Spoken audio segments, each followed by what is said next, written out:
याद रखो तानपात, यदि पुत्र वियोग में मेरी पुत्र वधू को कुछ हो गया तो तुम मेरे शाप से नहीं बच पाओगे। पिताश्री सुनिए तो सही। मैं कुछ नहीं सुनना चाहता। पिताश्री, पिताश्री मुझे इतना कड़ा डंडा दीजिए पिताश्री।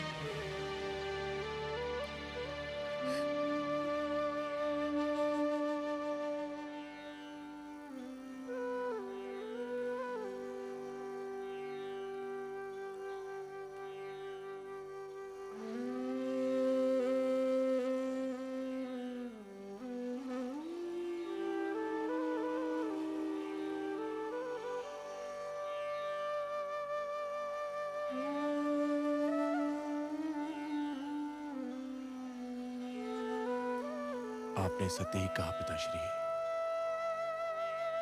मैं ना तो अच्छा राजा बन सका, ना अच्छा पति और ना ही अच्छा पिता। मुझे दंड मिलना ही चाहिए। और यह भी सत्य है कि राजा को दंड स्वयं राजा ही दे सकता है।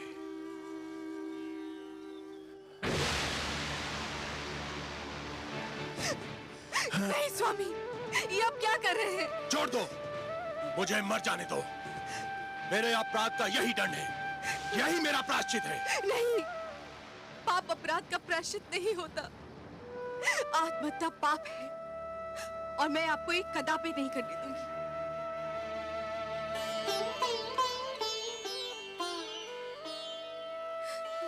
क्यों रोका मुझे? मुझे मर क्यों नहीं जाने दिया? क्यों रोका मुझे? मेरी आंखों से बहने वाले पुत्र वियोग के अश्रु को तो आप पोंछ ना सके। मेरी मांग का सिंदूर पोंछ देना चाहते थे। गोद सूनी हो गई, मांग भी सूनी कर देना चाहते थे। पुत्र के लौटने की तो मैं प्रतीक्षा कर सकती हूँ। आपको कुछ हो जाए तो मैं क्या करूंगी? तो फिर मैं क्या करूं? मुझ में तो इतनी शक्ति भी नहीं है कि तुमसे क्षमा याचना कर सकूं। ऐसा ना कहिए महाराज। जब ऐसा ही है तो ऐसा क्यों ना कहूं? दोष तो मेरा ही था और दंड तुम भोग रही हो। पिताश्री ने आकर मेरी आंखें खोल दी, पर दुख तो इस बात का है कि आंखें तब खुली जब समय बीत चुका था। वर्षा तब हुई जब खेती सूख चुकी थी। अब भी समय है महाराज। पुत्र ध्रुव अभी दूर तक नहीं गया होगा। तो फिर ठीक है, मैं स्वयं जाऊंगा अपने पुत्र की खोज में। मैं स्वयं खोजूंगा अपने पुत्र ध्रुव को।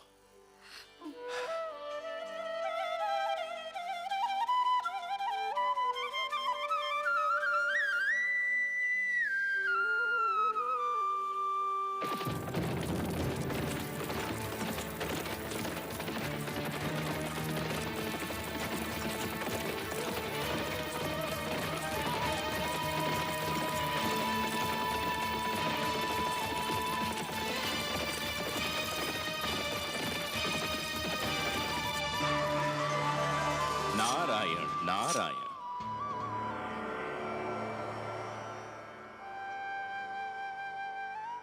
आज बहुत प्रसन्न दिखाई दे रहे हैं देवर्षि। प्रसन्न क्यों न हूं सर्वेश्वर।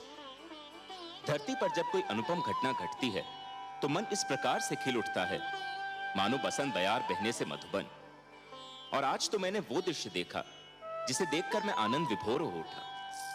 मुझे ज्ञात नहीं था कि कभी कभी किसी के कड़वे वचन भी कानों में अमृत रस घोल दिया करते हैं। तो अपनी प्रसन्नता हमसे नहीं बांटेंगे देवर्षि? आपसे क्या छिपा सकता हूं? आप तो विश्वव्यापी हैं। परंतु विश्वास कीजिए, आज महाराज मनु ने अपने पुत्र को ऐसी खरी खरी सुनाई कि मेरा मन तो झूम उठा। उत्तानपाद पर सुरुचि की मोह माया का जो रंग चढ़ा हुआ था, वो तो ऐसे उतर गया जैसे बरखा की बौछार पड़ने से वृक्ष पे जमी धूल उतर जाती है। मनु ने वही किया जो एक परिवार के सर्वे सर्वा को करना चाहिए था। नई पीढ़ियां जब अकारण ही आवेश में आकर अपने पूर्वजों के बनाए हुए अच्छे नियम तोड़ने लगे, सुंदर परंपराओं का त्याग करने लगे और अपने संस्कारों से विमुख होने लगे, तो बड़ों का कर्तव्य है कि उन्हें भटकने पर टोकें, पतन से रोकें। जिस प्रकार एक अंकुश मदमस्त हाथी को अनियंत्रित होने से रोकता है, उसी प्रकार बड़ों का उपदेश छोटों को भटकने से रोकता है। परंतु मुझे आश्चर्य तो इस बात पर हुआ कि उत्तानपाद चुपचाप सिर झुकाए अपने पिता की फटकार सुनता रहा। इसमें आश्चर्य की कोई बात नहीं है देवर्षि। जिस प्रकार देर तक सोने वाले को सूर्य की तीव्र किरणें जागने के लिए विवश करती हैं, उसी प्रकार मनु के कटु वचन ने उत्तानपाद को झंझोड़ना चाहा था। और पुत्र को भी पिता का इसी प्रकार आदर करना चाहिए, क्योंकि पिता ने पुत्र से अधिक जीवन जिया होता है। पिता के अनुभव पुत्र के अनुभवों की तुलना में कहीं अधिक विशाल, अधिक व्यापक और समय की कसौटी पर अधिक खरे उतरे हुए होते हैं। देवर्षि, नवीन पीढ़ियों को भी यह जान लेना चाहिए कि जीवन मार्ग पर उनके पहले के यात्रियों, उनके पूर्वजों के पदचिन्ह उन दीपकों के समान हैं जो उन्हें सही राह दिखाते हैं। मनु ने उत्तानपाद को उचित मार्ग दिखाया। उचित मार्ग? आपकी लीला भी विचित्र है मायापति। आपने ध्रुव को अपनी ही खोज में भेज दिया और उधर महाराज उत्तानपाद ध्रुव की खोज के लिए निकल रहे हैं। और इस बात को आपसे अच्छा और कौन जान सकता है कि ध्रुव का आप तक और उत्तानपाद का ध्रुव तक पहुंचना कितना कठिन है। कठिनाइयां ना हो तो मानव जाति में चुनौतियां स्वीकार करने की क्षमता ही समाप्त हो जाए। हर पग पर सरलता मिली तो मानव जीवन बहुत कठिन हो जाएगा देवर्षि। जूझने दीजिए उन दोनों को अपने संघर्षों से। उन्हें पता तो चले कि जीवन की कठिनाइयों से हर व्यक्ति को स्वयं ही उलझना पड़ता है और स्वयं ही उनके समाधान ढूंढने पड़ते हैं। वह तो ठीक है प्रभु, मुझे महाराज उत्तानपाद की चिंता नहीं है। वो तो ध्रुव की खोज में निकले हैं। ध्रुव किन मार्गों पर जा सकता है, किन क्षेत्रों में जा सकता है, इसका ज्ञान है उनको। उन्हें किसी मार्गदर्शक की आवश्यकता नहीं है। मुझे चिंता ध्रुव की है प्रभु। वो तो आपकी खोज में निकला है। उसे तो अपने नगर के मार्गों का ज्ञान नहीं है, तो फिर क्षीरसागर के मार्ग का क्या ज्ञान होगा प्रभु? प्रश्न यह उठता है कि ध्रुव का मार्गदर्शन कौन करेगा? आप करेंगे देवर्षि। ध्रुव का मार्गदर्शन आप करेंगे। मैं? हाँ, आप। वैसे भी सारे विश्व को विष्णु का पता तो आप ही बताते हैं। इन तीनों लोकों में आपसे बड़ा मार्गदर्शक और कौन हो सकता है मुनिवर? ध्रुव का मार्गदर्शन आप ही को करना होगा। आपका कथन मेरे लिए आदेश के समान है प्रभु। तो फिर अपना कार्य सिद्ध कीजिए। महादेवी लक्ष्मी भी व्याकुल हैं ध्रुव के लिए। उनकी अशांति दूर कीजिए। किंतु माता है कहां? माता है ना। ध्रुव का कष्ट उनसे सहन नहीं हो रहा था देवर्षि, इसलिए धरती पर गई हैं उसे भोजन कराने। परंतु समस्या यह है कि उसे तो भोजन की भूख ही नहीं है। उसे तो केवल हमारे दर्शन की प्यास है, और वो प्यास उसका मार्गदर्शन करके आप ही तृप्त कर सकते हैं मुनिवर। ठीक है प्रभु, यदि आप ये चाहते हैं कि आप भी मेरी परीक्षा लें तो ऐसा ही सही। मैं चेष्टा करूंगा कि ध्रुव उस मार्ग पर चले जो उसके लिए शुभ हो, मंगलमय हो। नारायण नारायण।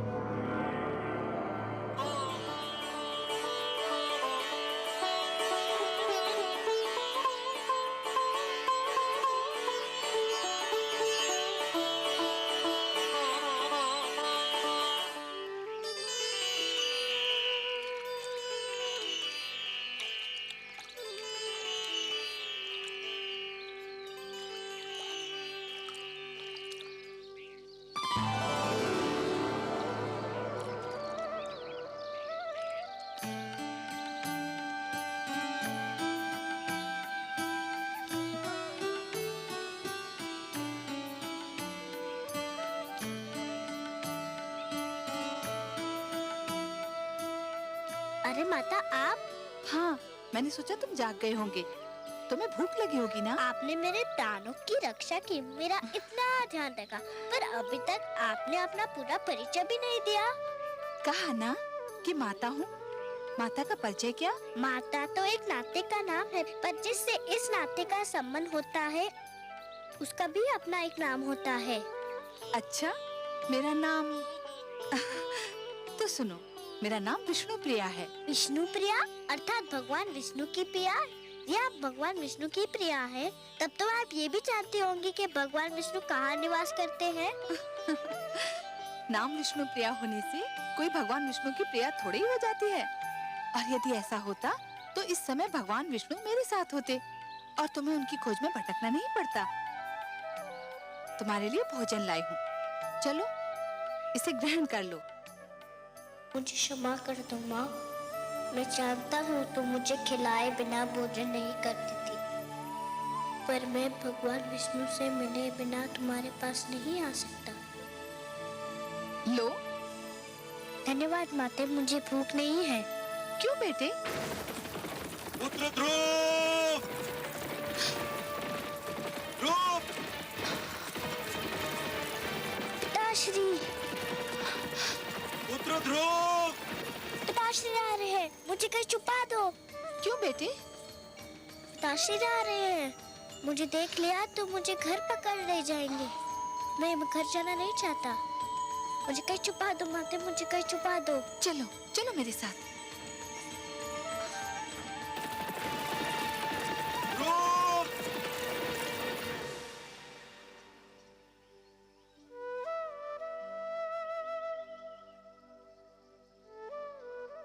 राजा ध्रुव कहाँ चले गए हैं माते?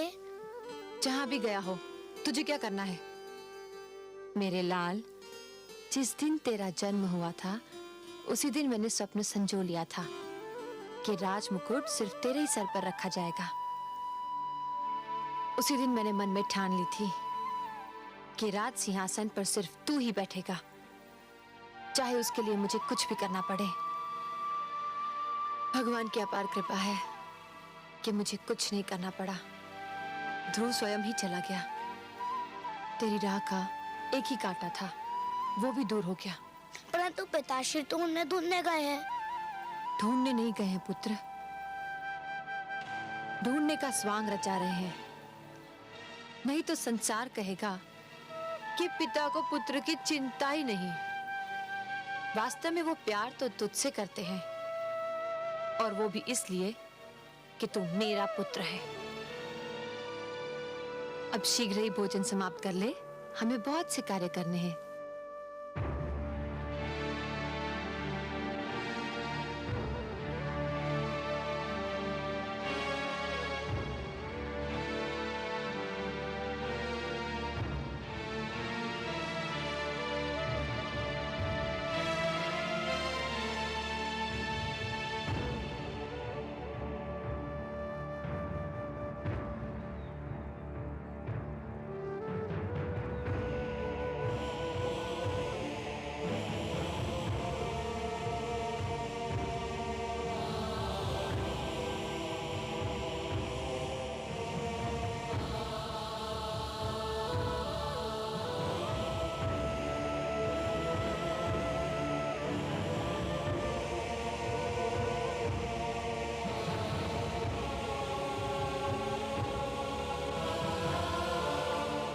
मैं आपसे क्षमा मांगने आया हूं राजगुरु। क्षमा? मुझसे क्षमा? किस बात की क्षमा? मैं क्षमा मांगने आया हूं राजगुरु अपने उस भूल की कि मैंने आपका परामर्श ठुकरा दिया। आपने मुझे रोका था और बिल्कुल ठीक रोका था कि मैं महारानी सुनीति का स्थान सरुचि को ना दूं, परंतु मैंने आपका तिरस्कार किया। मैं अपनी उसी भूल की क्षमा मांगने आया हूं। राजा मांगता नहीं है महाराज, राजा तो देता है, प्रदान करता है। राजा क्षमा मांगने लगे तो अपराधी को दंड कौन देगा महाराज? आपकी भूल ये थी कि आप अपनी इंद्रियों को वश में न रख सके, अपनी इच्छाओं पर नियंत्रण न कर सके। जिस प्रकार अश्व का सवार यदि अपने अश्व को नियंत्रण में न रख सके तो अश्व उसे अपनी पीठ से धरती पर गिरा देता है, उसी प्रकार आप अपनी कामुक इच्छाओं पर नियंत्रण न कर सके और इन इच्छाओं ने आपको वहां पहुंचा दिया जहां आप आज स्वयं को पा रहे हैं। कर्म से गिरकर आपने राजा के धर्म को लज्जित कर दिया है महाराज। राजा तो ईश्वर का प्रतिनिधि होता है और उसे किसी से क्षमा मांगना शोभा नहीं देता। मुझसे वास्तव में भारी भूल हुई है। मुझे दंड दीजिए राजगुरु, मुझे दंड दीजिए। भूल अवश्य हुई है महाराज, परंतु मैं दंड देने वाला कौन होता हूं? मुझे तो ये अधिकार ही प्राप्त नहीं। ये भूल आपने मर्यादा के विरुद्ध की है, अपने राज धर्म के विरुद्ध की है और इस भूल का दंड या क्षमा आपको स्वयं आप प्रदान कर सकते हैं या ईश्वर। मुझे स्वीकार है आपका परामर्श राजगुरु, परंतु आप ही बताइए कि मैं स्वयं को इस भूल का क्या दंड दूं? वो तो आपको मिल ही रहा है महाराज। क्या पुत्र वियोग किसी दंड से कम है? क्या इस राजमहल का सूनापन और सन्नाटा किसी दंड से कम है? क्या ये कुछ कम दंड है कि आप राजभवन में हैं और पुत्र ध्रुव वनों की धूल छान रहा है? राजगुरु, यही दुख तो मुझे चैन नहीं लेने देता। चैन तो आपको उसी समय मिलेगा महाराज, जब आप ये निश्चय कर लेंगे कि आप इस भूल को न स्वयं दोहराएंगे न कभी किसी को दोहराने देंगे। प्रजा तो राजा के पद चिन्हों पर चलती है। आप अपनी प्रजा को विश्वास दिलाइए कि ऐसी भूल अब कभी नहीं होगी। रही क्षमा तो वो तो केवल ईश्वर ही कर सकता है। आप भगवान विष्णु से प्रार्थना कीजिए कि वो आपके पुत्र की इच्छा पूर्ति करते। ये होता है तो आपको अपने आप ही क्षमा मिल जाएगी। वो तो मैं अवश्य करूंगा राजगुरु, किंतु इस समय जाकर महारानी सुनीति से क्या कहूं, यही सोच मुझे खाई जा रही है।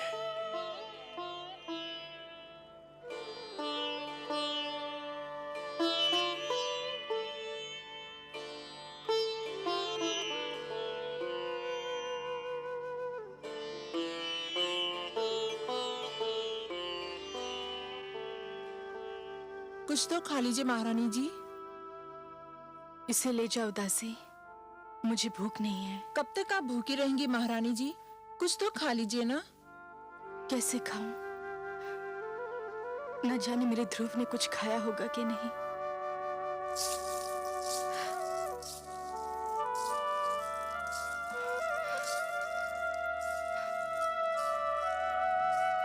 मेरा पुत्र महाराज? नहीं, कहीं नहीं मिला। मैंने सारा क्षेत्र छान मारा, उसका कहीं पता नहीं चला।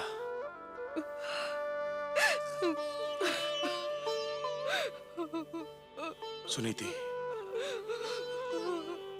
ये सब मेरा ही किया धरा है। दिग्विजय उतानपाद अपने अनंतपुर में पराजित हो गया।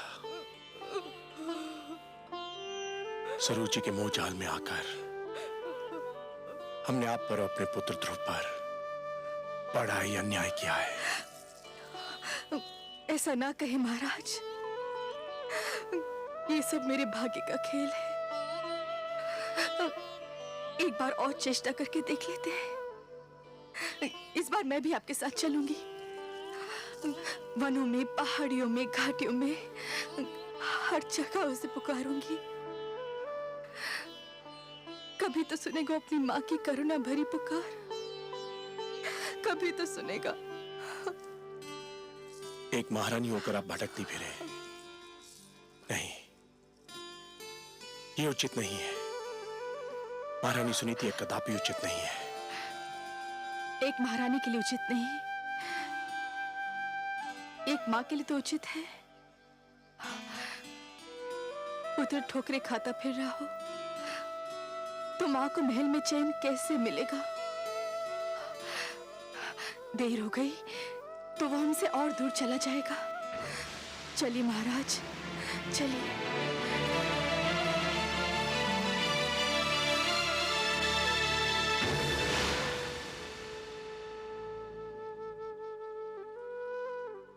महारानी महारानी, सब बना बनाया खेल बिगड़ गया। शुभ शुभ बोल बावली, कौन सा खेल बिगड़ गया? महारानी सुनीति ने महाराज का मन एक बार फिर जीत लिया है। क्या? ये तू क्या कह रही है? स्पष्ट बता, क्या हुआ? मैं वहीं से चली आ रही हूँ। पुत्र शोक ने महाराज को व्याकुल कर दिया है। वो मेरे सामने महारानी सुनीति के समक्ष अपना पश्चाताप प्रकट कर रहे थे। क्या? हाँ महारानी, और अब दोनों मिलकर राजकुमार ध्रुव की खोज में जा रहे हैं। कुछ कीजिए, वरना आपके सारे सपने चकनाचूर हो जाएंगे। नहीं, यह असंभव है। ऐसा नहीं हो सकता। मैं देखती हूँ कि महाराज कैसे जाते हैं।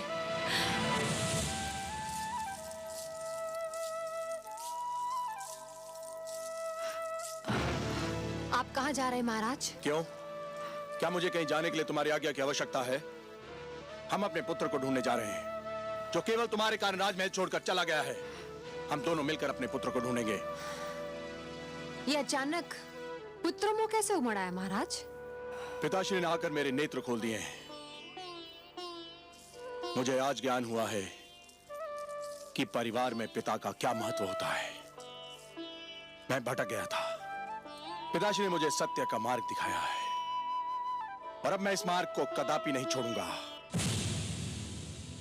कान खोलकर सुन लीजिए महाराज, मैं आपको कहीं नहीं जाने दूंगी। तू मुझे जाने नहीं देगी? तू रोकेगी मुझे? हाँ, मैं रोकूंगी आपको, क्योंकि मैं आपकी पत्नी हूँ। तू पत्नी नहीं, पत्नी के रूप में हमारे परिवार के सुख चैन, हमारी एकता और हमारे प्रेम की शत्रु है। महाराज, तू उस चमकती रेत के समान है जो प्यासे यात्री को दूर से जल तो दिखाई देता है, परंतु पास आने के बाद पता चलता है कि वो जल नहीं, केवल रेत है। पिताश्री ने आकर मुझे इस मोह जाल से मुक्त कर दिया है। तेरे मोह में फंसकर मैं अपनी देवी समान धर्म पत्नी को भूल चुका था, अपने आप को भूल चुका था। तो ये कहिए ना कि सुनीति ने अंत में आप पर अपना रंग जमा ही लिया। मैं सब समझती हूँ, इसी ने आपको मेरे विरुद्ध भड़काया है। ये बेचारी शोक की मारी किसी को क्या भड़काएगी? इसके मन में तो पुत्र वियोग की अग्नि दहक रही है, पर तू क्या जाने इस दुख को? यदि तेरा उत्तम कहीं चला गया होता तो तुझे ज्ञान होता कि पुत्र वियोग क्या होता है। ये आप क्या कह रहे हैं महाराज? भगवान के लिए इतने अशुभ बोल अपने मुंह से ना बोलिए। भगवान ना करे कि वो कहीं चला जाए।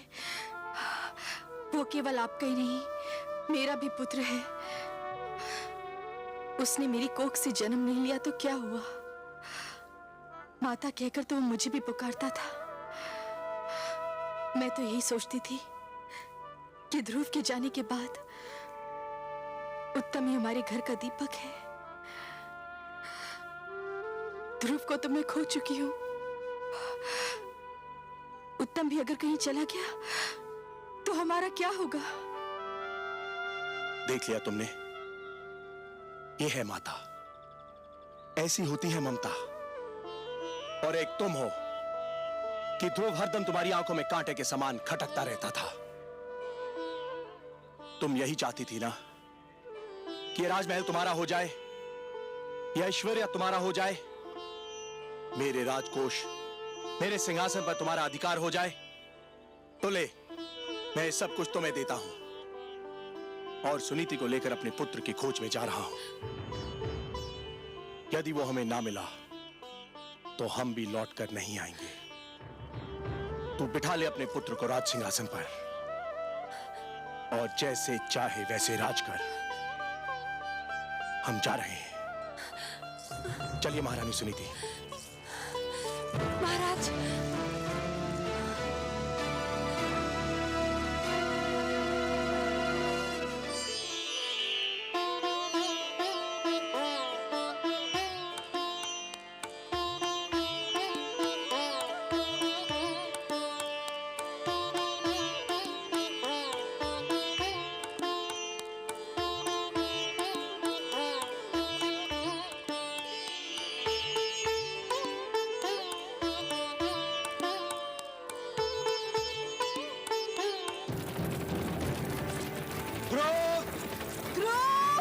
पुत्र ध्रुव!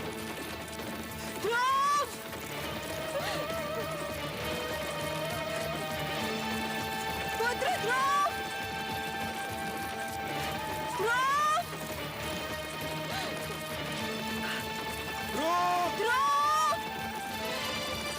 पुत्र ध्रुव!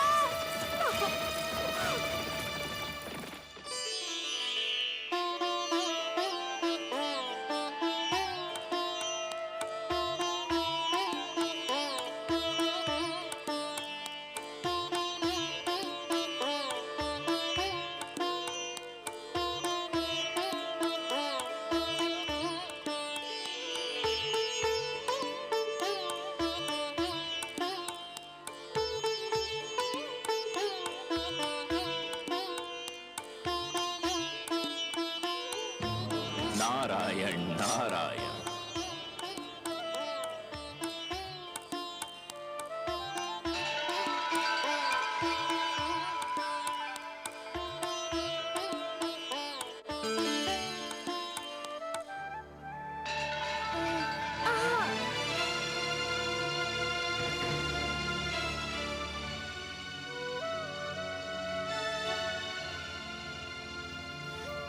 बालक, आप कौन है महात्मन?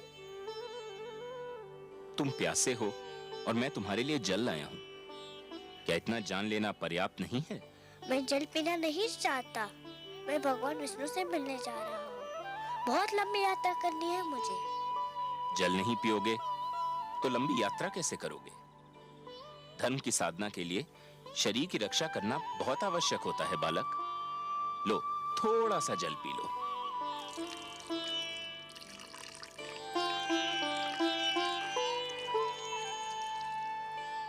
आप जो भी हो, भगवान विष्णु की खोज में यदि मेरा पथ निर्देश कर दे तो आपकी बहुत कृपा होगी। तुम जितने कोमल हो पुत्र, तुम्हारा संकल्प उतना ही कठोर है। इस कड़ी धूप में कुम्हला जाओगे। मेरी बात मानो पुत्र, घर लौट जाओ। मैं तो समझा था कि आप मेरा मार्गदर्शन करेंगे। मार्गदर्शन ही तो कर रहा हूँ। देखो, यहाँ से एक मार्ग तुम्हारे घर की ओर भी तो जाता है। वो भी मिलता है, मुझे घर लौट जाने को कहता है। कोई भी भगवान विष्णु का पता नहीं बताता। मैं उनसे मिले बिना घर नहीं जाऊंगा। ये जानकर भी नहीं कि तुम्हारी खोज में तुम्हारे माता पिता दिशाएं छान रहे हैं। आपको किसने बताया? मैं तो तुम्हें भी बता सकता हूँ। बता क्या, मैं तो तुम्हें दिखा भी सकता हूँ। देखना चाहोगे? देखो। माते! संभलिए महाराज। आप कौन हैं? आप मेरे माताजी के पास ले जा सकते हैं, तो फिर भगवान विष्णु के पास भी ले जा सकते हैं। मुझे बताइए आप कौन हैं? मैं नारद हूँ बालक, देवर्षि नारद। बारंबार प्रणाम आपको करता हूँ देवर्षि नारद।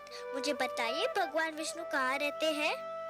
भगवान विष्णु तो क्षीर सागर में शेषनाग की शैया पर निवास करते हैं पुत्र। चलिए, ले चलिए मुझे क्षीर सागर। यही तो समस्या है पुत्र। क्या समस्या है? कोई प्राणी जीते जी क्षीर सागर में नहीं जा सकता।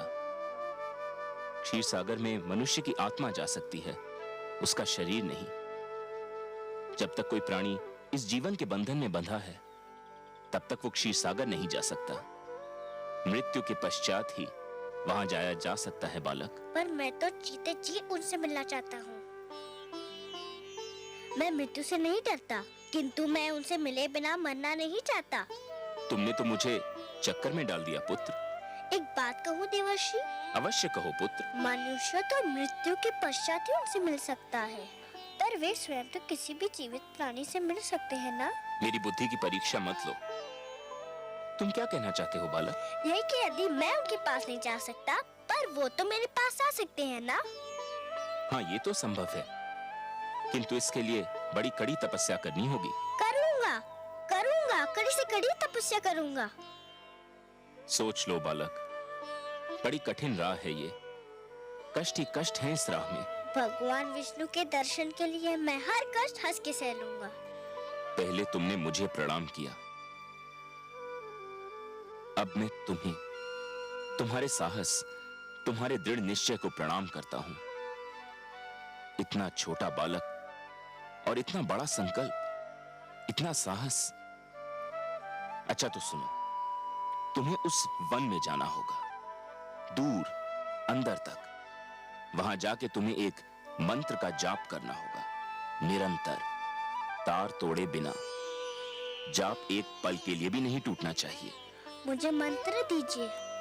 कहो, ओम नमो भगवते वासुदेवाय। ओम नमो भगवते वासुदेवाय। ओम नमो भगवते वासुदेवाय। ओम नमो भगवते वासुदेवाय। ओम नमो भगवते वासुदेवाय। ओम नमो भगवते वासुदेवाय।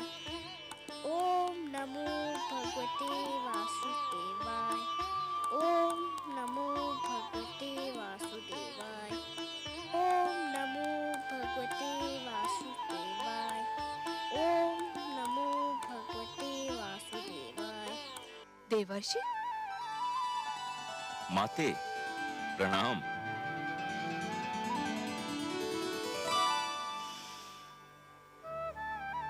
माते, क्या मुझसे कोई भूल हो गई है? आप मुझे कुछ रूठी रूठी सी दिखाई दे रही हैं। हाँ, मैं आपसे बहुत क्रोधित हूँ।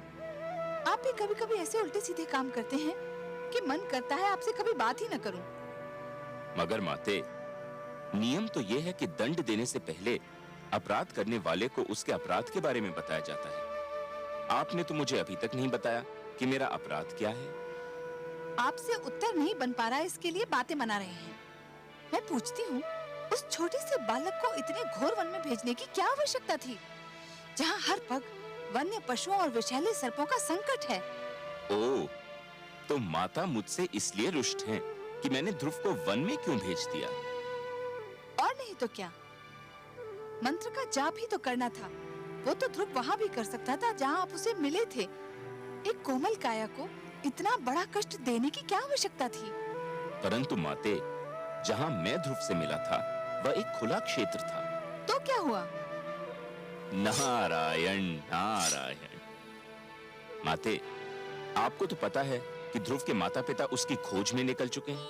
हाँ, मैं जानती हूँ। माते, किसी खुले क्षेत्र में ध्रुव उनकी दृष्टि से बच नहीं पाता।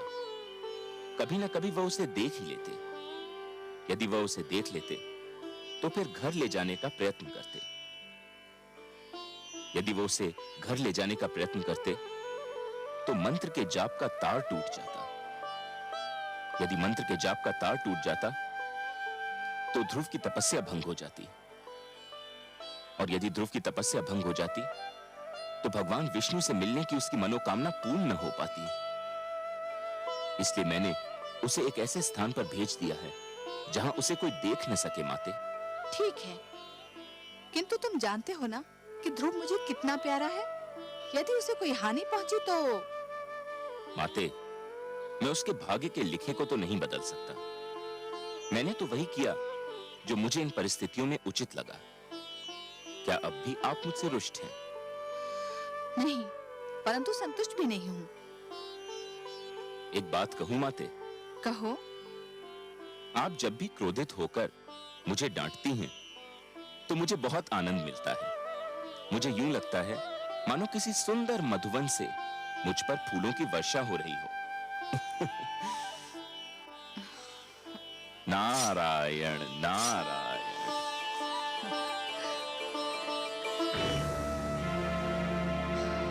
ओम नमो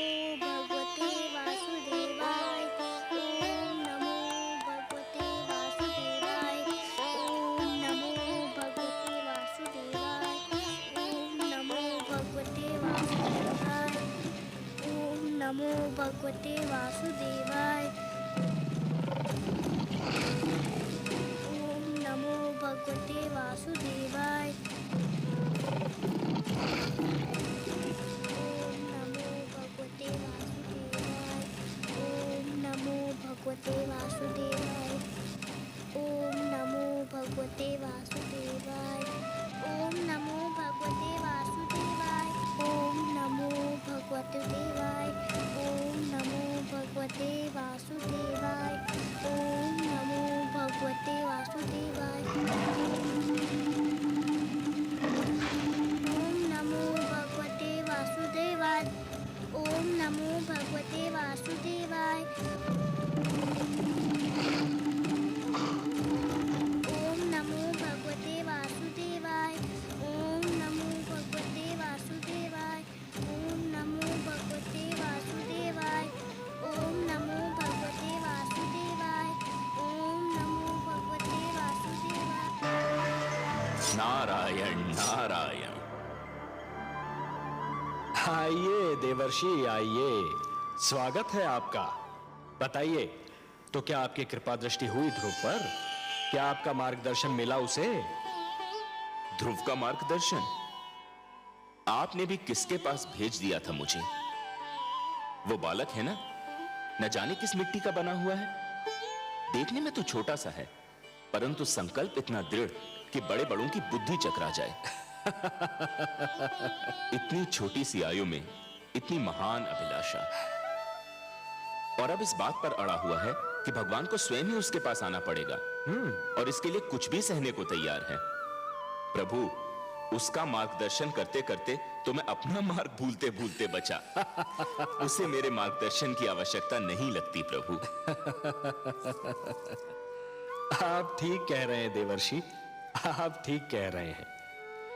पतंगा जब दीपक पर अपना सर्वस्व न्योछावर करने की ठान लेता है, तो केवल एक ही वस्तु उसका मार्गदर्शन कर सकती है, दीपक की लौ और उस पर मर मिटने की इच्छा।